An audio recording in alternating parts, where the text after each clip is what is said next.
नमस्कार दोस्तों, कैसे हैं आप सब लोग? उम्मीद है सब अच्छे होंगे, काफ़ी अच्छे से आपकी पढ़ाई चल रही होगी। आप सभी का मेरे इस चैनल पर एक बार फिर से स्वागत है। आज हम अपने इस वीडियो के माध्यम से उत्तराखंड इतिहास के कुछ महत्वपूर्ण एमसीक्यूज करेंगे, तो वीडियो में आप लास्ट तक बने रहें। आइए शुरू करते हैं। आज का पहला प्रश्न है, उत्तराखंड की किस प्राचीन जनजाति को स्कंद पुराण में भिल्ल कहा गया है? तो स्कंद पुराण में भिल्ल किसे कहा गया है? आपके ऑप्शन है, option A Kol, option B Khas, option C Kirat, option D इनमें से कोई नहीं। तो इस क्वेश्चन का जो सही आंसर है वो है ऑप्शन सी, किरात। यानी किरातों को स्कंद पुराण में भिल्ल कहा गया है। आपको पता होगा उत्तराखंड की सबसे प्राचीन जनजाति कोल जनजाति को माना जाता है। कोलों के बाद उत्तराखंड में किरातों का आधिपत्य हुआ। इनकी भाषा थी मुंड और इन्हीं को स्कंद पुराण में भिल्ल कहा गया है। तो सही आंसर है ऑप्शन सी। ठीक है, अगला क्वेश्चन है, कुमार कुमारी प्रथा किस प्राचीन जनजाति में देखने को मिलती है? आपके ऑप्शन है, option A Kol, option B Khas, option C Kirat, option D इनमें से कोई नहीं। तो कुमार कुमारी प्रथा मिलती थी ऑप्शन ए कोलू में। ठीक है, तो कोल जो जनजाति थी उसमें कुमार कुमारी प्रथा का प्रचलन था। अगर हम बात करते हैं कुमार कुमारी प्रथा की, तो ये विवाह से पहले प्रेम संबंध जोड़ने वाली एक प्रथा थी। यानी आजकल के लिविंग रिलेशनशिप जैसा कुछ था। तो इसमें मतलब लड़का और लड़की एक दूसरे को शादी से पहले जान लें, इसीलिए मतलब ये प्रथा चली थी। जैसे भोटियाओं में एक प्रथा होती है, भोटिया जनजाति में युवाग्रह या फिर उसे हम रंगभंग प्रथा भी कहते हैं। तो ये प्रथा भी कुछ वैसे ही थी कि जो है कुमार कुमारी यानी लड़के और लड़कियां जो है एक दूसरे को विवाह से पहले जान लें। तो सही आंसर है ऑप्शन ए कोल। अगला क्वेश्चन है, किस प्रजाति या जनजाति के लोग अपनी ज्येष्ठ पुत्री को मंदिरों में दान कर देते थे? आपका ऑप्शन है, option A Kol, option B Khas, option C Kirat, option D इनमें से कोई नहीं।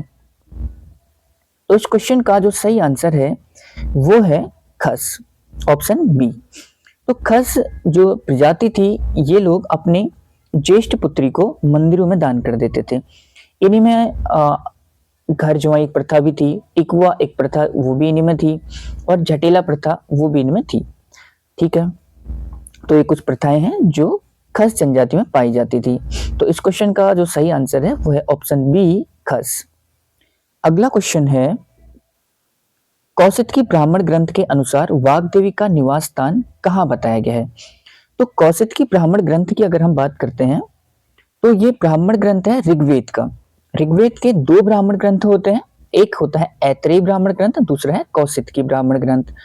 तो कौशिक की ब्राह्मण ग्रंथ से ही हमें वाग्देवी के निवास की जानकारी मिलती है।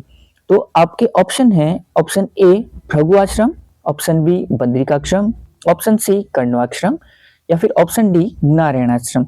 तो इस क्वेश्चन का जो सही आंसर है वो है ऑप्शन बी, यानी बद्रिकाश्रम। बद्रिकाश्रम से ही हमें वाग्देवी के निवास की पुष्टि होती है। ऑप्शन बी बिल्कुल सही है। बद्रिकाश्रम जो है ये गढ़वाल के दो विद्यापीठों में से एक था और यहीं से हमें वाग्देवी के निवास स्थान की जानकारी मिलती है। ठीक है, अगला क्वेश्चन है क्वेश्चन नंबर 5।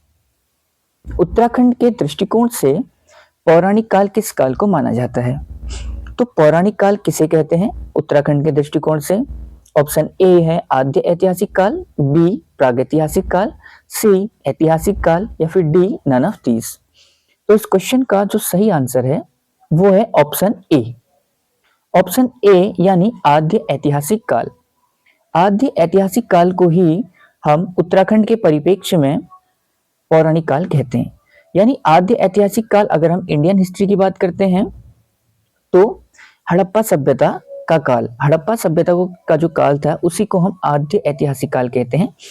यानी 2350 बीसी से 1750 बीसी तक का जो टाइम पीरियड था, इस काल की जो जानकारी है उत्तराखंड में पुराणों से मिलती है। यानी उत्तराखंड में इस समय जो भी घटनाएं हुई, जो भी चीज हुई, उसकी जानकारी पुराणों से हमको मिलती है। इसीलिए हम इस काल को पौराणिक काल कहते हैं। ठीक है, तो यानी जो आद्य ऐतिहासिक काल है इसके हमको लिखित साक्ष्य मिलते हैं, लेकिन इनको पढ़ा नहीं जा सका है। और उत्तराखंड में आद्य ऐतिहासिक काल की जानकारी हमको पुराणों से प्राप्त होती है, इसीलिए हम इसको पौराणिक काल कहते हैं। तो पांचों का सही आंसर है ऑप्शन ए, आद्य ऐतिहासिक काल। अगला क्वेश्चन है क्वेश्चन नंबर 6। बौद्ध व जैन ग्रंथों में उत्तराखंड को किस नाम से जाना गया है? तो बौद्ध व जैन ग्रंथों में उत्तराखंड को किस नाम से जाना गया है? आपके ऑप्शन है ऑप्शन ए नारायण क्षेत्र, ऑप्शन बी देवभूमि, ऑप्शन सी ब्रह्मपुर या फिर ऑप्शन डी हिमवंत। तो इस क्वेश्चन का जो सही आंसर है वो है ऑप्शन डी हिमवंत। बौद्ध और जैन ग्रंथों में उत्तराखंड के लिए हिमवंत शब्द का प्रयोग किया गया है और ये क्वेश्चन काफी बार पेपरों में पूछा भी गया है। ठीक है, तो सही आंसर है ऑप्शन डी हिमवंत। अगला क्वेश्चन है क्वेश्चन नंबर 7। उत्तराखंड में खसों के समय किस धर्म का प्रचार हुआ?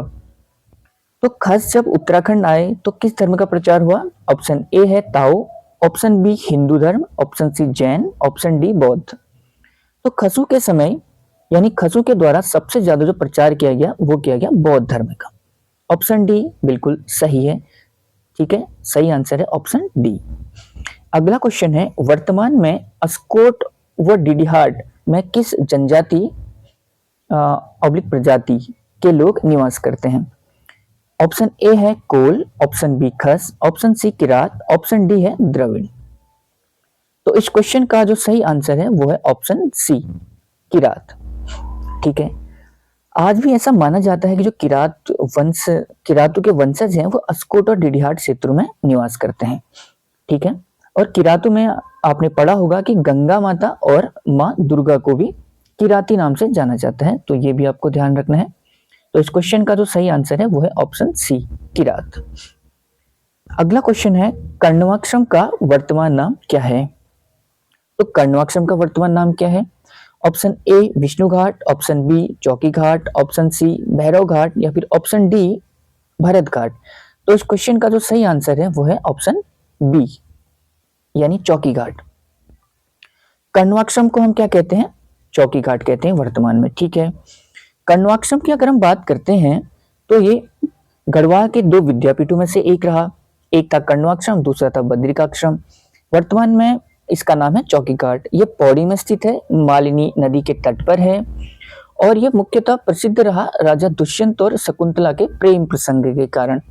और यहीं पर कालिदास ने अभिज्ञान शाकुंतलम की रचना करी, जिसमें दुष्यंत और शकुंतला के प्रेम प्रसंग की बात बताई गई है। और कालिदास ने कर्णवाक्षम को किसलई प्रदेश नाम से भी संबोधित किया है, ये आपको ध्यान रखना है। तो अगला क्वेश्चन है क्वेश्चन नंबर 10वां। राजकुमारी ईश्वरा के अभिलेख के अनुसार यमुना उपत्यका में किस वंश का शासन था? तो आपके ऑप्शन है ऑप्शन ए यादव वंश, ऑप्शन बी यौधेय वंश, ऑप्शन सी मौर्य वंश या फिर डी इनमें से कोई नहीं। तो इस क्वेश्चन का जो सही आंसर है वो है ऑप्शन ए यादव वंश। ठीक है, यादव वंश इसे ही हम यदुवंश भी कहते हैं। तो राजकुमारी ईश्वरा का अभिलेख मिला था लाखा मंडल से। लाखा मंडल जहां पर यमुना और रिखवाड़ नदी का संगम होता है, और वहीं से हमको राजकुमारी ईश्वरा का एक अभिलेख मिला था। उससे हमको ये जानकारी प्राप्त होती है कि यादव वंश जो था वो यमुना उपत्यका में शासन करता था। यहीं पर जो एक शिव मंदिर भी है जिस पर पानी डालने से अपना प्रतिबिंब भी दिखाई देता है। तो क्वेश्चन नंबर 10 का सही आंसर है ऑप्शन ए यादव वंश। ठीक है, अगला क्वेश्चन है गोपेश्वर के त्रिशूल अभिलेख से राज्य में अशोक चल्ल के आक्रमण की जानकारी मिलती है। इसके अलावा इस अभिलेख से किस वंश की जानकारी प्राप्त होती है? तो त्रिशूल अभिलेख की हम बात कर रहे हैं, गोपेश्वर के त्रिशूल अभिलेख से। तो 1191 में अशोक चल्ल ने आक्रमण किया था, ये जानकारी हमको यहीं से मिलती है। लेकिन क्वेश्चन में हमसे पूछा गया कि इसके अलावा हमें किस वंश की जानकारी यहाँ से प्राप्त होती है। तो आपके ऑप्शन है ऑप्शन ए मौखरी वंश, ऑप्शन बी नागवंश, ऑप्शन सी यौधेय वंश या फिर ऑप्शन डी कुषाण वंश। तो इससे हमको जानकारी प्राप्त होती है नागवंश की। ठीक है, तो ऑप्शन बी बिल्कुल सही है। इस अभिलेख से ही हमको 4 नाग राजाओं के नाम इसमें प्राप्त होते हैं, यानी देखने को मिलते हैं। एक था गणपति नाग, ठीक है, गणपति नाग। इस गणपति नाग को ही हम जो है सबसे प्रतिभाशाली शासक के रूप में जानते हैं। दूसरा जो शासक था इसमें नागवंश में, वो था अंशुनाग, ठीक है, अंशुनाग। और तीसरा था स्कंदनाग, ठीक है, स्कंदनाग। और आखिरी था विष्णुनाग, ठीक है। तो इन 4 नाग राजाओं की जानकारी हमको यहाँ से मिलती है गोपेश्वर के त्रिशूल अभिलेख से। कौन कौन से 4 राजा थे? एक पहला हो गया आपका गणपति नाग, इसको सबसे प्रतिभाशाली कहते थे। दूसरा हो गया अंशुनाग, तीसरा स्कंदनाग और चौथा विष्णुनाग, ठीक है। तो ऑप्शन बी आपका बिल्कुल सही है। अगला क्वेश्चन है, बाड़ाहाट त्रिशूल लेख में किस लिपि का प्रयोग किया गया है? तो जो बाड़ाहाट त्रिशूल लेख है, त्रिशूल अभिलेख है, यानी ये उत्तरकाशी में स्थित है। यहाँ से हमको जो अभिलेख मिला है, बाड़ाहाट अभिलेख, इसमें किस लिपि का प्रयोग किया गया है?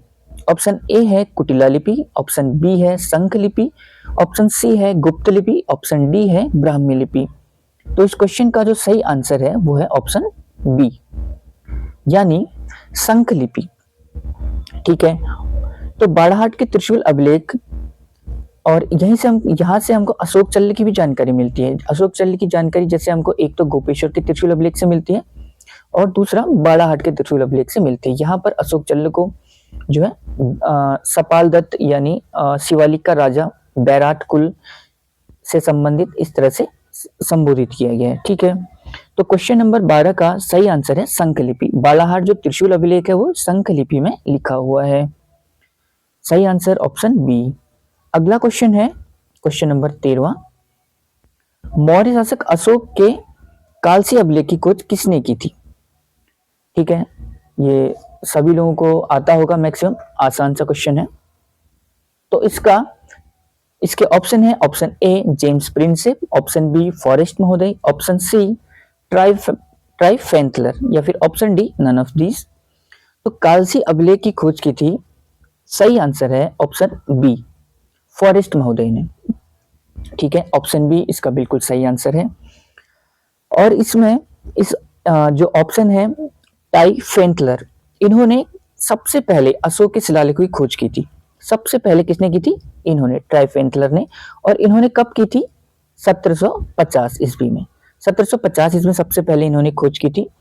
और सबसे पहले इनको पढ़ने में सफलता प्राप्त की थी वो थे जेम्स प्रिंसेप, ठीक है। इन्होंने 1837 ईस्वी में अशोक के जो अभिलेख थे उनको पढ़ने में सफलता पाई थी। तो इस क्वेश्चन का जो सही आंसर है वो है फॉरेस्ट महोदय, ठीक है, फॉरेस्ट महोदय, यानी कि ऑप्शन बी। अगला क्वेश्चन है, छांगलेस प्रशस्ति अभिलेख कहां से मिले हैं? छांगलेस प्रशस्ति अभिलेख कहां से मिले हैं? ऑप्शन ए है कालसी, ऑप्शन बी है लाखामंडल, ऑप्शन सी पांडुकेश्वर, या फिर ऑप्शन डी बाड़ाहाट।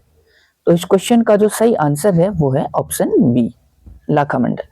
तो छांगलेस प्रशस्ति ये जो है लाखामंडल में है। यहाँ से मतलब वर्तमान में अपने टूटी फूटी अवस्था में है। और यहाँ से हमको 7 छांगलेस राजाओं के नाम मिलते हैं, ठीक है।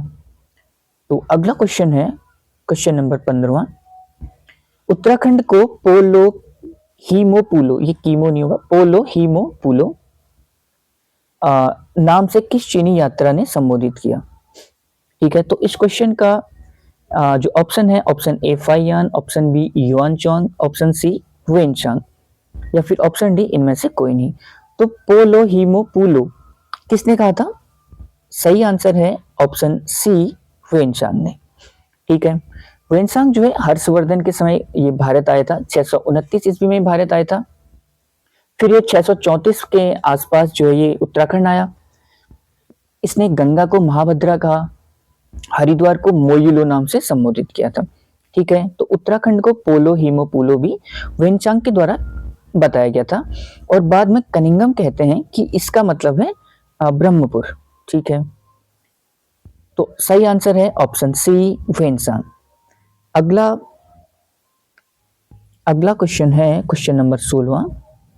उत्तराखंड में स्थित किस अभिलेख से यूनानी राजाओं का जिक्र मिलता है?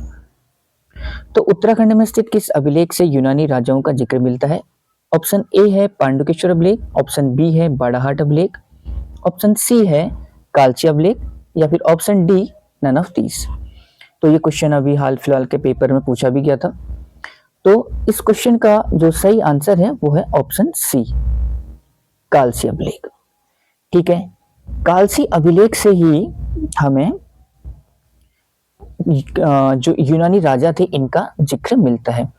तो इस अभिलेख के बारे में हम पढ़ चुके हैं। 257 ईस्वी पूर्व में अशोक के द्वारा ये अभिलेख खुदवाया गया था। बाद में 1860 में फॉरेस्ट महोदय ने इसकी खोज करी थी। ठीक है, इसकी जो भाषा है वो प्राकृत है और इस ब्राह्मी लिपि में जो है लिखा गया है। और इस क्षेत्र के लिए अशोक ने यानी कालसी वगैरह इस क्षेत्र के लिए अशोक ने जो है अपरांत शब्द का प्रयोग किया है और यहाँ पर रहने वाली जाति को पुलिंद कहा गया है और उसका ऐसा अनुमान लगाया जाता है कि कुड़िंद ही पुलिंद कहलाते थे। ठीक है, तो ऑप्शन सी इसका सही आंसर है। तो ये आज का आखिरी क्वेश्चन था। वीडियो कैसी लगी आपको जरूर बताएं, लाइक और कमेंट करें, सब्सक्राइब करें और हो सके तो शेयर करें। Thank you so much.